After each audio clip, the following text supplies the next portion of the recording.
We're finally off and running today. This is session number 32, Gita from Zero. And today we are going to finish up the subsection 4, which is the subsection about Buddhi-Yoga. That's the subsection.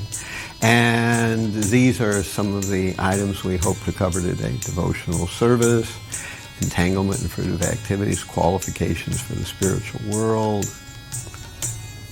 freedom from Vedic rituals, samadhi, and a recap of subsection 4.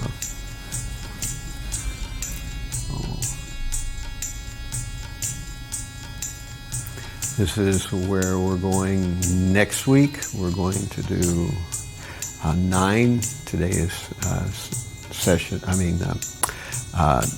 number 8 of the second chapter, but next week will be number 9 of the second chapter. And we're going to go over the flow of Bhagavad Gita. We're going to talk about Arjuna's 4 questions, which bring up a new section, and that's subsection 5. And subsection 5 goes all the way from 54 to the end of the chapter, which is, I believe, 70 or something like that. And Arjuna will ask 4 questions, and we'll discuss those 4 questions. Krishna gives a kind of short answer, and then he elaborates. We'll hear about Stita Muni and happiness and distress. And then on the 19th, we're going to go further into, it's Krishna talking about transcendental persons. That's what's going on in subsection 5, which is the last subsection of chapter 2. So it's about transcendental people. Stita Muni, what is a fixed mind person? What is a Muni like that? And so section 10 will go from 59 to 64, and then later on in July, we'll do another couple of sections on subsection 5, and we'll try to finish it out for transcendentalists, Krishna talking about them. But today, we're on number 8, and we're in subsection 4 still.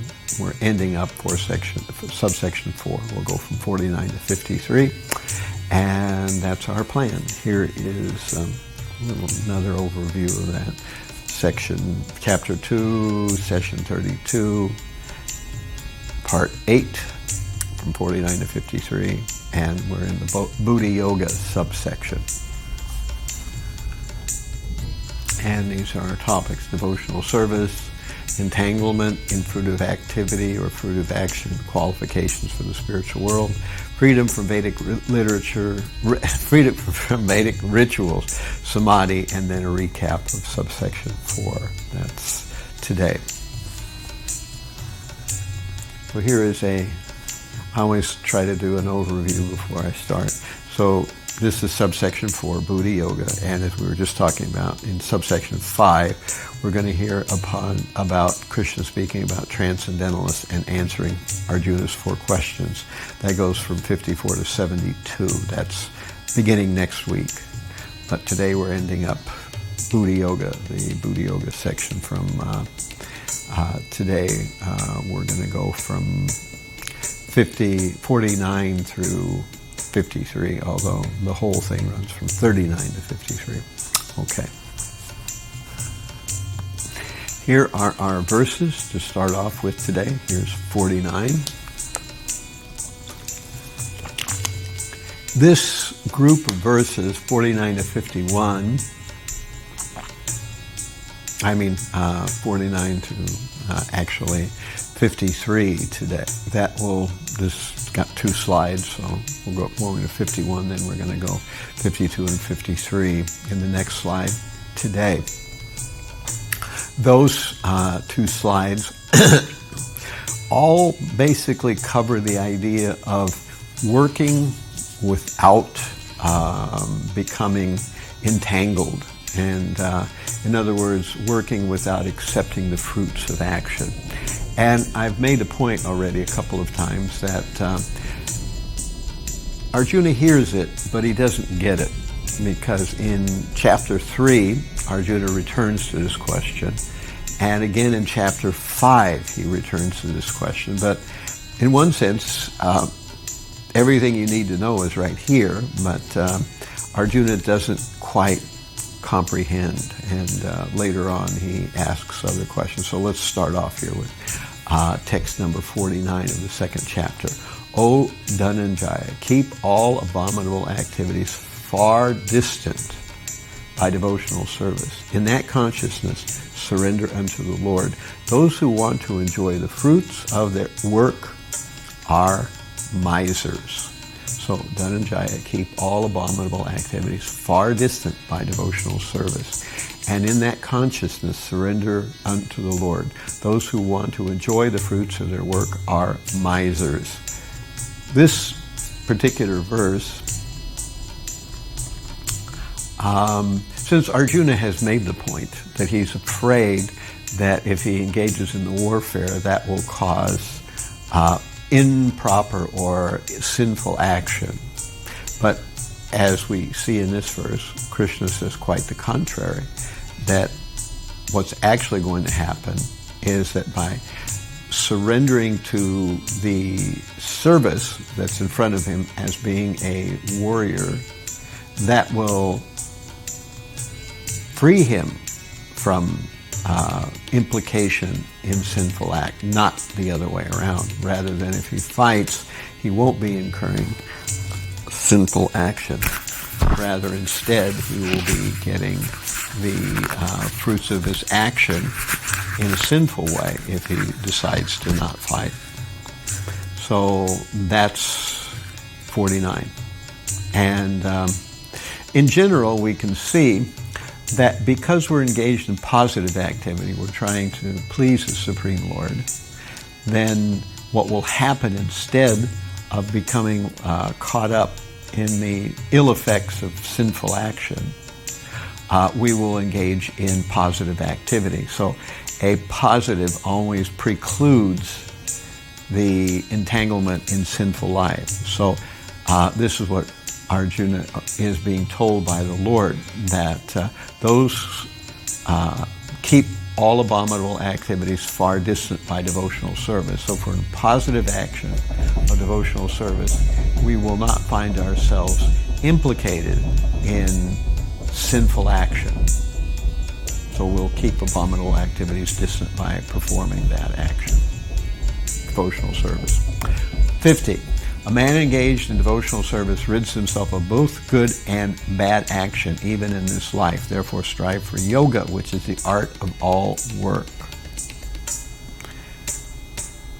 And this is something we are going to hear as a big theme for this section here, that good and bad, good karma and bad action, or bad karma, are both problems, and therefore we should strive for neither one of them.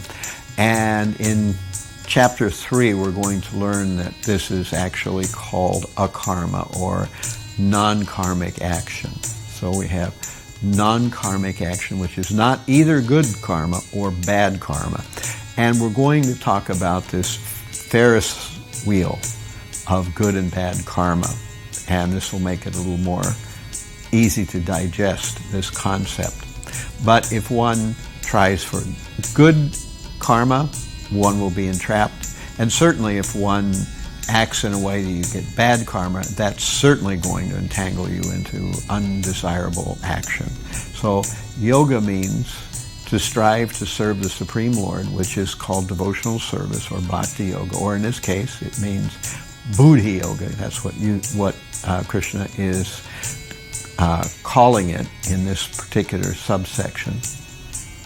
So to focus on Krishna, we are engaged in yoga, which means we're connected with Krishna, and it is the art of real work. So Arjuna does not need to give up action, rather he should work, but he should work without claiming the fruit of his action. So here's 51. Thus, engaging in devotional service to the Lord, great sages or devotees free themselves from the results of work in the material world. In this way, they become free from the cycle of birth and death and attain the state beyond all miseries by going back to Godhead. So, devotional service to the Lord, or great sages or devotees, or rather by engaging in devotional service to the Lord, sages or devotees, they free themselves from the results of work in the material world. This is what nishkama karma means. Working, but not working with a material desire or claiming the result of one's work. This is the proper way of engaging in action. So we're not ceasing from action. Rather, we are engaged in action, but that action is not with the view to certainly perform. We shouldn't be hoping to perform sinful action. That's definitely not there. But we shouldn't try to gain good karma from the result of our work either, because both of those are entrapping. They entrap us entangle us in the material cycle called samsara, which is a cycle of birth and death. If we have either good karma or bad karma at the end of our lives, either one of those two things, these will cause us to become born again. And then we have another session of going through material life in some family, in some body. All right, so now we're going to go over to 52.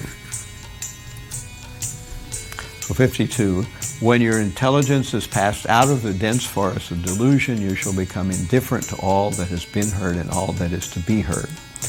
A person who actually engages in devotional service is a person who will become indifferent to all kinds of philosophy. So we've talked about this thing called the yoga ladder, and at the bottom we had animal life, which is not any kind of spiritual activity.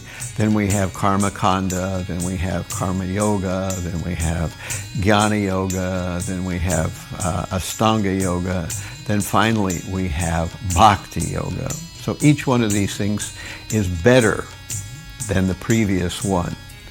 The process of bhakti yoga is above all those others.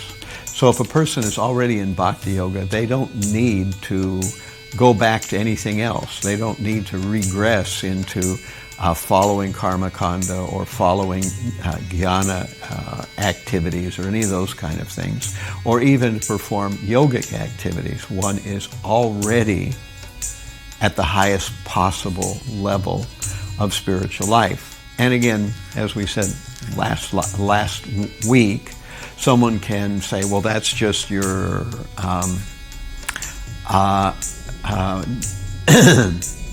particular chauvinistic idea that, you claim bhakti yoga is the best, but I think karma yoga is best, or I think that the process of yoga systems is the best. And it's there in the Vedic literature, so they're all just as good. But this throws Bhagavad Gita out the window, because in 15 of Bhagavad Gita, in the 15th chapter, 15th verse, Sarvasya chaham hridi sanivishto mata smritir jnanam apohanam cha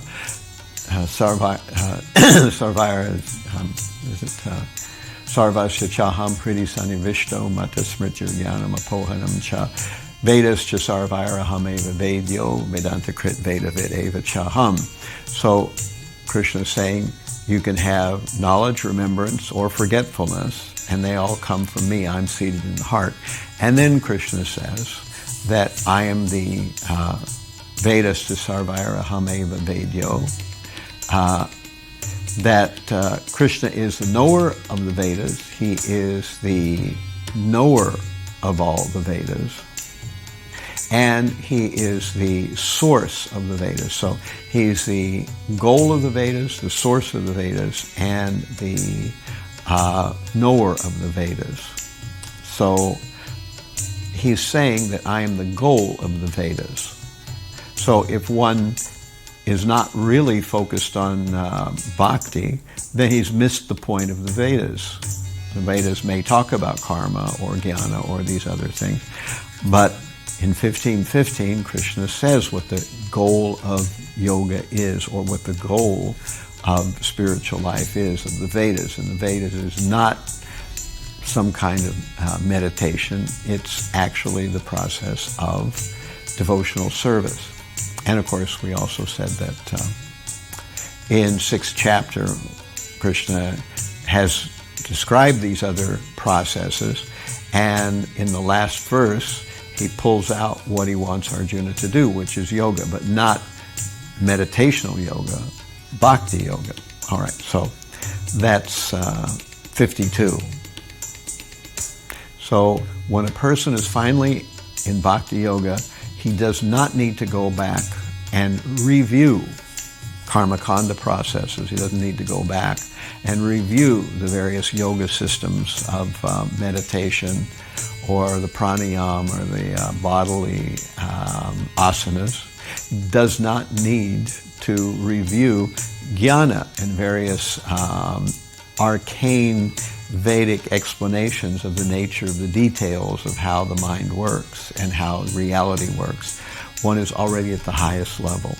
Okay, so this is the last verse of subsection 4, which is, when your mind is no longer disturbed by the flowery language of the Vedas, and when it remains fixed in the trance of self-realization, then you will have attained divine consciousness. So he's telling Arjuna that this is how a person becomes fixed, by finally forgetting about and no longer paying any specific attention to the flowery language. What is the flowery language of the Vedas? The flowery language of the Vedas is simple. The flowery language of the Vedas entices people to engage in activities that create good karma, and through good karma, one will have good birth, power, heavenly access to the heavenly worlds, all these things. And none of these are of any lasting value. So therefore, Arjuna, Krishna is saying, don't worry about the flowery language. Earlier in this section, Krishna described about the three gunas: goodness, passion, ignorance. Vedas usually talk about them. And people who are focused on the flowery language, such people are not really able to understand the real goal of the Vedas. So don't worry about that. Krishna will repeat that concept in a number of different ways. You know, later on in 18th chapter, he says, Sarva Dharma Prityajya Mamekam Sharanam Raja Aham Tvam Sarva Papebhyo Mokshe Shami Mashichaha. That just abandon various rituals and dharma that is lower, namely the flowery language of the Vedas, and instead just surrender to me, I will deliver you from all sin. So, as we mentioned last week, the problem is that about 95% of the Vedas actually, for the most part, focuses people on either flowery language, namely how to enjoy in the material world, go to heaven, be powerful, and have a good birth, or the yoga systems, how one can get mystic powers, or helping people to understand how to think about very esoteric jnana principles. And so none of these things are really the center. The center, again, as Krishna says, I am the goal of the Vedas. So Krishna is the goal of the Vedas. Krishna being the goal of the Vedas means service to Krishna being the goal of the Vedas. So if you do that, then you're already situated, and you don't need to focus on any of these other things. Now, this point gets repeated a number of times in Bhagavad Gita as we go through it. So now we have covered the last section of subsection 4 of chapter 2 of Bhagavad Gita. Here are some of Prabhupada's points. We hear about the constitutional position of the soul. What is the constitutional position of the soul? The constitutional position of the soul is Jivara Svarupoya Krishnera Nityadas. The living entity is by nature the Swarup, or the actual personal situation of the true nature of the living entity, is servant Krishna Das, servant of Krishna. So if you understand that, you are most of the way there. At least you've theoretically grasped the real nature of who you are and what you need to do. It may take some time to actually live behind that kind of principle, but that's basically the principle. Buddhi-Yoga, we talked about that before. It's another name for what Krishna had just called Karma Yoga. It's another name for what Krishna had just called Sankhya Yoga. It's another name for what we usually call Bhakti-Yoga. So there's a little bit of difference there. You know, Buddhi-Yoga means intelligent person. What will an intelligent person do? That person will try to unite with Krishna in service. That's what he'll do, which is another way of saying Bhakti-Yoga. And in general, if you look at the Vedic literatures, you don't hear this word very often. It's kind of a specific instance that Krishna focuses on in chapter 2. And Prabhupada explains it in the purport. And we hear this word miserliness. Usually a miser is someone who is more attracted to having money, even more attracted to having money than actually even spending it. Most people just see money as how to get their, be happy in the material world. So if you want to be happy in the material world, you spend money. But a miser is someone who doesn't even spend money on themselves. They are satisfied by just knowing they have a huge bank balance. That's where they get their material, lift from a material cause, in this case, money. So people who have facilities and who have funds or means at their disposal, generally they don't know what to do with it. They do the wrong thing with it, and therefore they incur bad karma. So this causes a chain of good and bad through many lifetimes. That's called samsara. That we do the wrong thing, or sometimes we do the right thing, but we're attached to the material result or the material facility or benefit we get, and therefore we become entangled.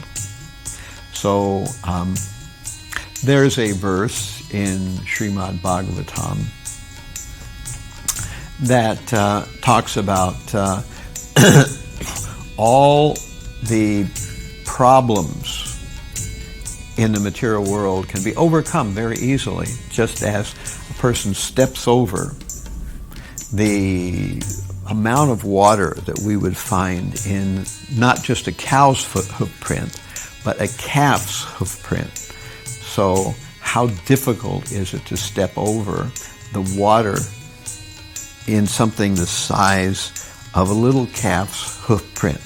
So that's not very hard to do. And by serving the Supreme Lord, we can automatically step over all the difficulties of the material world in one step, like a person steps over the water in a calf hoofprint, which is not at all challenging. So this can be done by serving Mukunda, the giver of liberation, or the Supreme Lord. And by doing that, one comes to the Parampadam, the highest abode, which is, of course, Vaikuntha, or the spiritual world. Any questions about any of that so far? Okay.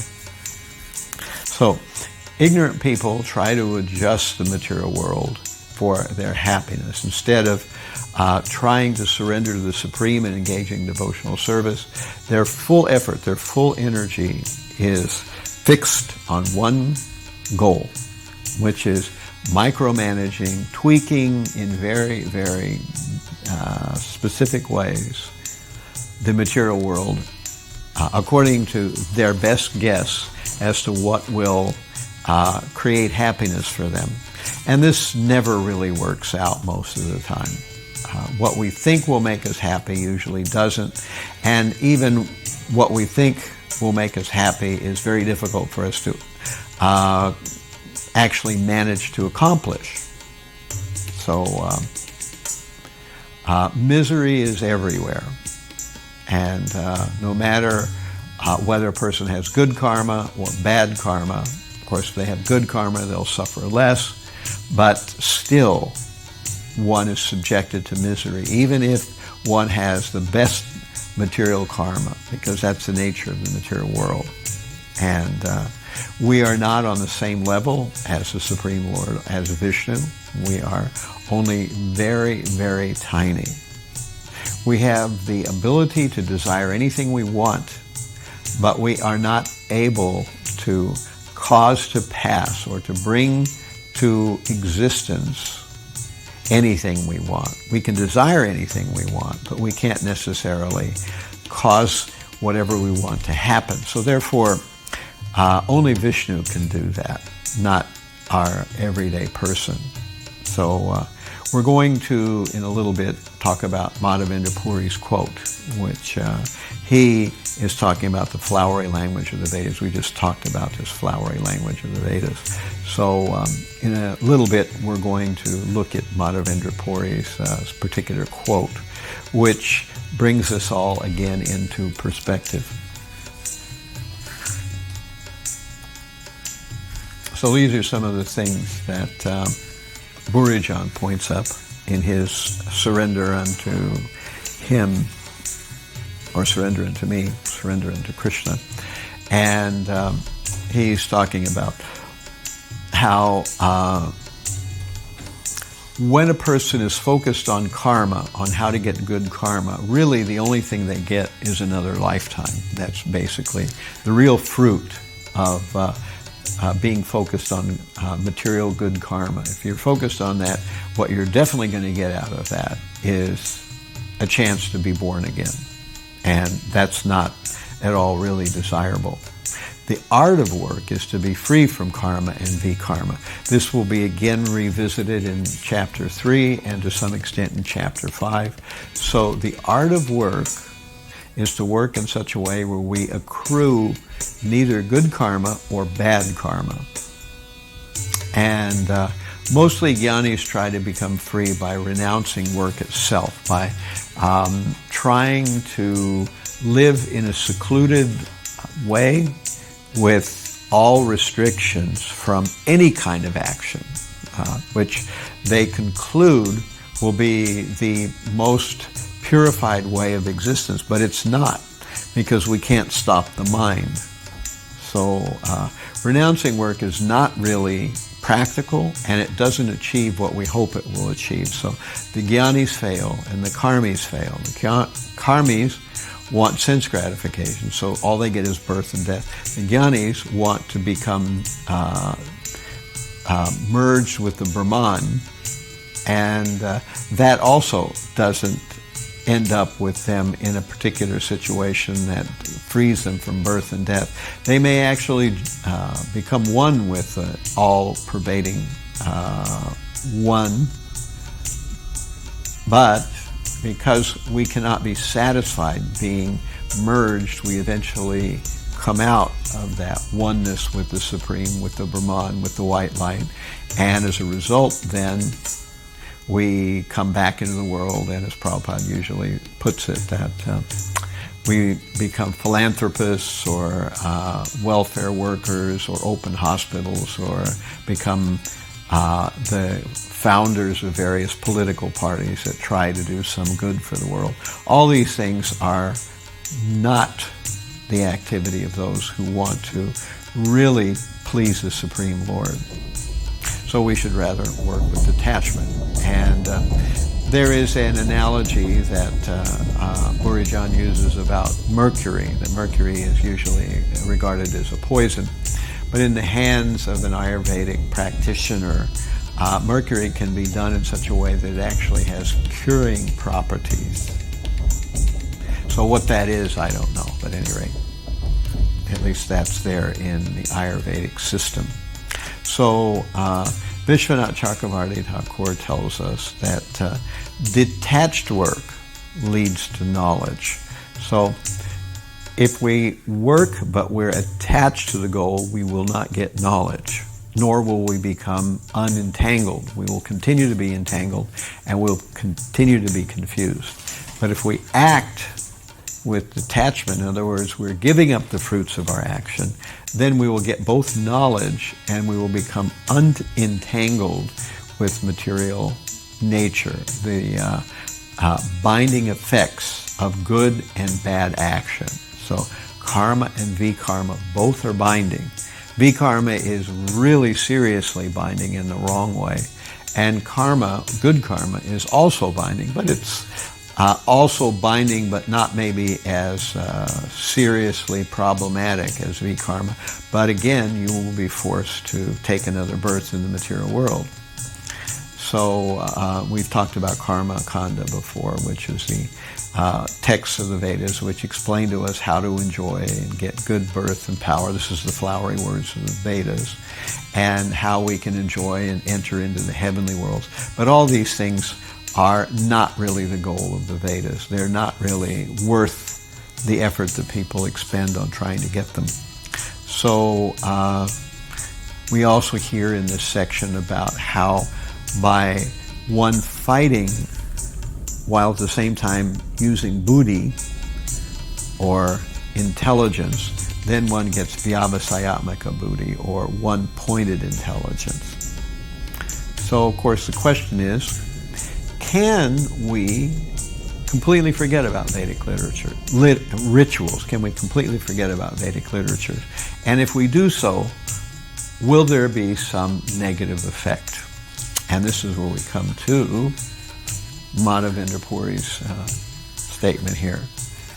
Sandhyam Vandana Bhadran Astu Babato Bho Snanatubhyam Namo Bho Deva Pitarascha Tarpana Vidhau Naham Kshamyatam Yatra Kvapi Nishadya Yadava Kulo Tamasasya Kama Kamsa Dvisa Smaram Agam Harani Tad Alam Manye Kim Anyena Me. So this is the first part of what Madhavendra Puri says in Sanskrit, and it translates, O my prayers, 3 times a day, all glories to you. O bathing, I offer my obeisances unto you. O demigods, O forefathers, please excuse me for my inability to offer you my respects. Now, wherever I sit, I can remember the great descendant of the Yadu dynasty, Krishna, the enemy of Kamsa, and thereby I can free myself from all sinful bondage. I think this is sufficient for me. So, what are these things? Prayers 3 times a day, bathing, offering obeisances to the demigods, forefathers. Of course, bathing is something we don't want to give up.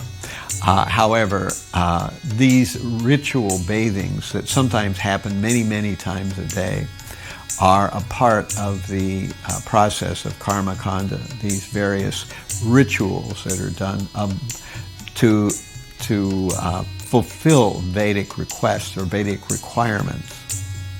And Madhavendra Puri is saying here that excuse me, I have checked out of paying attention to these. Instead now, I'm just thinking about Krishna.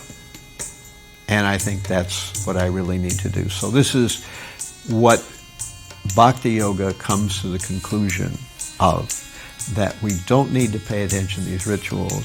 Rather, we don't lose anything by ignoring these various Vedic rituals called karma kanda, flowery words of the Vedas, or any of this stuff. We don't need to be concerned with that.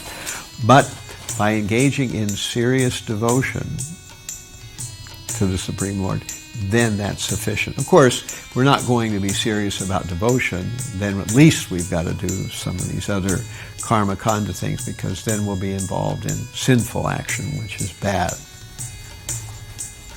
Now we'll go back to the second part. mugdam nigandantu niti nipuna bharatam mahur vainika mandam bandhava sanchaya jara diham muktadhara sodaraha unmatam dhanino viveka chatur kaman maha dhambikam moktum nakshamate manag apimano govinda pada spriham. And this second part of Madhavendra Puri's prayer reads, let sharp moralists accuse me of being illusioned, I do not mind. Experts in Vedic activities may slander me as being misled. Friends and relatives may call me frustrated. My brothers may call me a fool. The wealthy Mammonites may point me out as mad. And the learned philosophers may assert that I am much too proud. Still, my mind does not budge an inch from the determination to serve the lotus feet of Govinda, though I am unable to do it. So Madhavendra Puri is explaining that these other sharp moralists, they may think of him as being illusioned.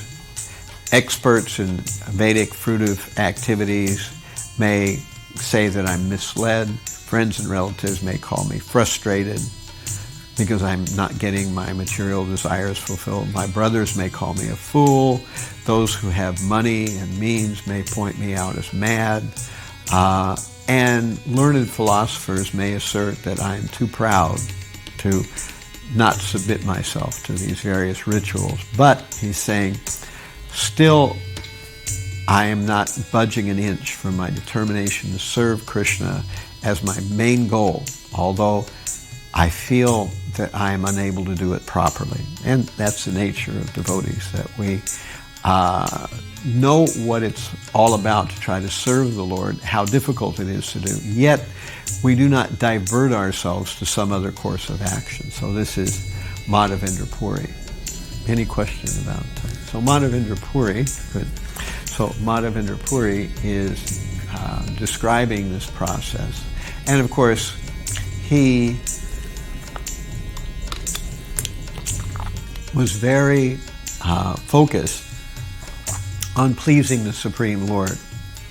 And he pleased the Supreme Lord so well, so much, that the Supreme Lord appeared to him and gave him sweet rice. So he explained that this sweet rice should be given, and Madhavendra Puri felt himself, because he had come to a temple and he had been looking for a certain kind of sweet rice to offer to the Supreme Lord. And when he saw that the devotees at that temple were making this sweet rice, he looked at it and thought, I'd like to see what this actually tastes like, so I would know if I'm making it properly for the Supreme Lord. And when he thought like that, he immediately became ashamed. He thought that because I thought like this means I wanted to enjoy that sweet rice before the Supreme Lord did. But as a result of that, he immediately left the temple. And in the middle of the night, one of the pujaris got this dream, and the dream said, please give this sweet rice to Madhavendra Puri. And the pujari didn't know who Madhavendra Puri was. And the dream told him, well, go to the marketplace and you will see Madhavendra Puri there. So give him one cup of this sweet rice. So the pujari went out the next day and said, whoever Madhavendra Puri is, please, the deity here has wanted to give this sweet rice to Madhavendra Puri. Will you please come forward? And so finally he finds Madhavendra Puri. And Madhavendra Puri is given a cup of this sweet rice so he can understand how to do it. And in this way, Madhavendra Puri showed himself to be actually very, very dedicated to pleasing the Supreme. So anyway, this is a story about Madhavendra Puri, and this is his 2 verses that describe how one does not need to be very afraid or apprehensive if one forgoes these lower Vedic restrictions and obligations, and instead simply engages in devotional service. By engaging in devotional service, all various obligations are automatically resolved. So that's what we have here. Any question about that? All right. So this is my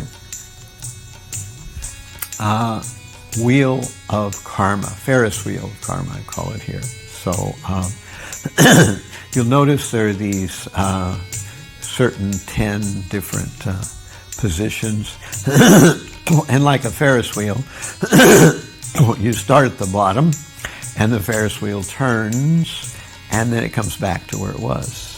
If you start at the bottom, everybody has to start at the bottom. Then you go all the way around and you come back. So at the bottom, we have, from a karmic point of view, mostly bad karma. That's people at the very bottom. People who don't have much. We see that the world has lots of people who, for one reason or another, as a result of their past action, have not very good karma. And as a result of not having very good karma, they don't have much. And in one sense, this is a good thing, because oftentimes people with very, very bad karma, they cannot enjoy the material world in a very opulent way, the way people who have good karma. So they're restricted from doing things that would be normally sinful because they just don't have the means to do sinful things. So they're at the very bottom. And in the very bottom of the karmic wheel, one suffers. We suffer from want, we don't have what we need, and oftentimes there's also a social being at the bottom of the rung of the social ladder, so people look down on you. Nobody wants to help. And because we have bad karma, also we experience things happening to us that we really find disturbing. So this is all the output of bad karma. So if you do this for some time, because you're experiencing the negative effects of bad karma, your suffering burns off the karma to some extent. You go to stage 2, where because of your suffering, because of your want, because of your difficulties, now, because you've suffered, now some of your karma is relieved. And then as you go to stage 3, because you've had such bad karma, you are now feeling that karma, that bad karma, lifted to some extent. And as a result, you can look back and you relate to people who are still at stage 1, who are really suffering even more than you are. You are not by any means at the top of the heap or in a good place, but because you have suffered and now you're not suffering as much, you feel empathy for people who are still at the bottom of the karmic list. And so you want to help them. And as a result of your empathy and wanting to help people at a lower stage of material karma, you do pious work. And this gives you even better karma. And now you come to 4, where you're getting better karma. And finally, at 5, your karma gets even better because now you've suffered a lot. That bad karma that you had at stage 1 is mostly gone. And because you've tried to help other people, now you have accrued even more good karma. So you're kind of at the top at that point. You've got good karma, and you're still a little bit pious. But, as we talked about before, misers don't know why they have this good karma. They just understand that they have good karma, and they don't know what to do with the money or the influence they have. So as a result, they misuse their facilities. They do the wrong thing with it. And now that you're at the top of the Ferris wheel, you do have the ability to really blow it out on various kinds of gross kinds of sense gratification, and therefore through drugs or alcohol or through all kinds of ugly forms of sense gratification which cause pain and suffering to others. Then a person at 6 is now starting to pick up bad karma. So you see that once you get to the top, you start heading downward. And then at 7, with good karma, you are accustomed to having a high place in society and the elitism that comes with it, and the fact that you have some special place, so you tend to be proud of that. And then with that pride, you also tend to exploit people who are at a lower level of karma than you, who don't have special perks and abilities in society around. So as a result, then, you are starting to lose that good karma, lose it more and more, and you're picking up bad karma. And then at 9, because you've misused, you were a miser, you misused your good karma, and you began to become proud, and you began to abuse and exploit others. Now bad karma overcomes you again, and then you're back down at 10 again. So this cycle just repeats itself over and over again. People are at the bottom of the Ferris wheel this lifetime, maybe at the top of the Ferris wheel next lifetime, and then again at the bottom of the Ferris wheel. Because nothing in good karma is permanent, because we assume the good karma is for us to enjoy, so we do the wrong thing with the facilities we get, and therefore we just repeat this cycle over and over again. If today we're in a good body, in a good position, in a good family, and we have means at our disposal, we will misuse that, and we will again turn to the bottom of the heap. So therefore, you don't get any benefit by riding this Ferris wheel. You just go round and round. Only when you get off the Ferris wheel, and the only way to get off the Ferris wheel is to engage in devotional service to the Supreme Lord. If you do that, then you actually, for the first time, make some real progress, and you get off the karmic Ferris wheel. So it doesn't matter where you are now, whether you're at 2 or 6 or 9, it doesn't matter. If you engage in devotional service, you will naturally, your karma will, your suffering will decrease, but you will stop getting both good and bad karma, so you won't go round and round. Any questions there?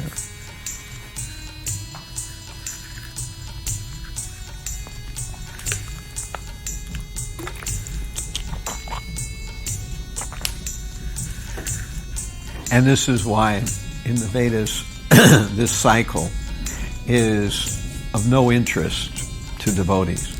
Usually, to get good karma, people do rituals. Sometimes they try to get good karma by some other way, but generally by performing various rituals, either Vedic rituals or some other religious rituals. We hope to enjoy, and as we enjoy, we just catch ourselves in this eternal cycle that goes nowhere. So it's of no value, and that's why Krishna is telling Arjuna, put all good and bad behind you. Don't worry, Arjuna, about the flowery words of the Vedas. Don't concern yourself with good or bad karma, but simply engage in devotional service. And so this is a recap of this subsection 4. 39, Krishna tells Arjuna, he has described Sankhya, now he will describe Buddhi. So in subsection 3 and 2, Krishna described the Sankhya system. Now he's going to describe Buddhi. And he says to Arjuna, by following this Buddhi-Yoga, one can be free from bondage. 40, no loss or diminution in this process, even a little advancement will protect us from the most dangerous fear, which is falling into the animal species. 41, the difference between the resolute and those who are not resolute. So resolute people are focused in devotional service and their consciousness is fixed on a single goal. Whereas those who want sense gratification will be many-branched. They'll want many different things. And these many different things never give you a single target. So 42 to 43, small-minded men advocate the flowery words of the language. But they say that there's nothing more than these flowery words. We were just talking about that. And what do they want? They're deluded by heaven, good birth, and power. That's what they want. And that's why they claim this is what the Vedas are really advocating. But we just heard Krishna doesn't say that. In chapter 15, number 15, he says the goal of the Vedas is him, meaning devotional service to him. 44, in the minds of those attached to enjoyment, devotion does not take place. So if we're attached to these flowery words, to material enjoyment, then devotional service will not have any deep effect on our lives. And in 45, we hear again Krishna saying, Vedas deal with three modes of nature, be transcendental and free from anxiety for gain and safety. So we're hearing this over again. Krishna's making this point a number of times that, people advocate the small-minded people advocate the flowery words of the Vedas. Here, the Vedas deal with the three modes of nature, and that if you follow those, you will become anxious for gain and safety, but don't do that. Instead, be transcendental. And then we find that the Vedas can be served if we know what the goal of the Vedas is. Again, the goal is Krishna, service to Krishna, 15:15. So if we do that, then all the other goals are automatically achieved.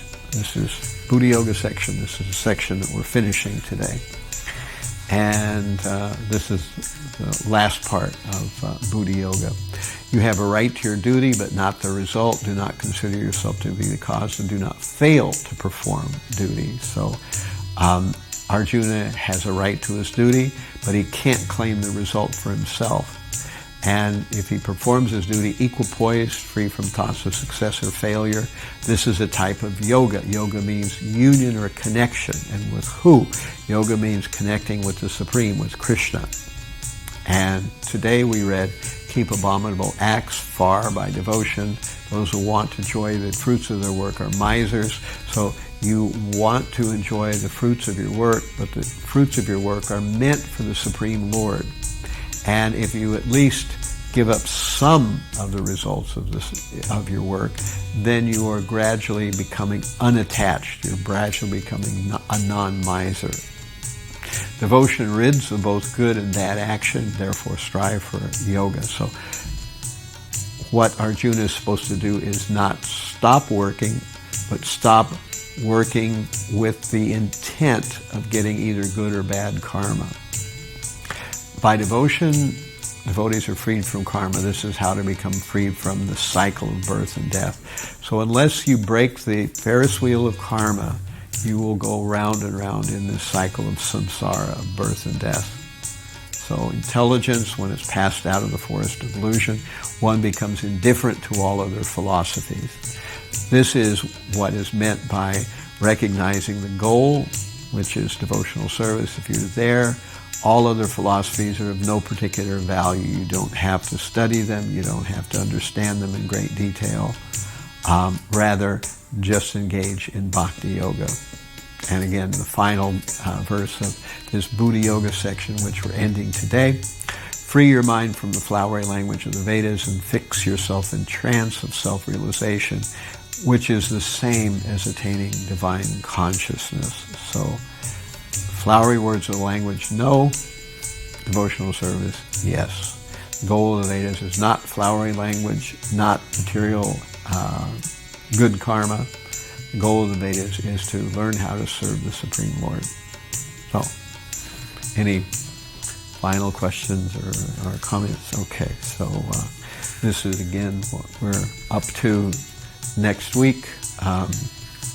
Chapter 2, Part 9, where we'll look at verses 54 through 58, which are the flow of Chapter 2. We'll go back to that. We'll talk about Arjuna's 4 questions, and we'll hear about Stita D. Muni and happiness and distress. So that's next week. All right. So, all glories to the Vaishnava devotees. Thank you all very much for your kind attention. Hare Krishna.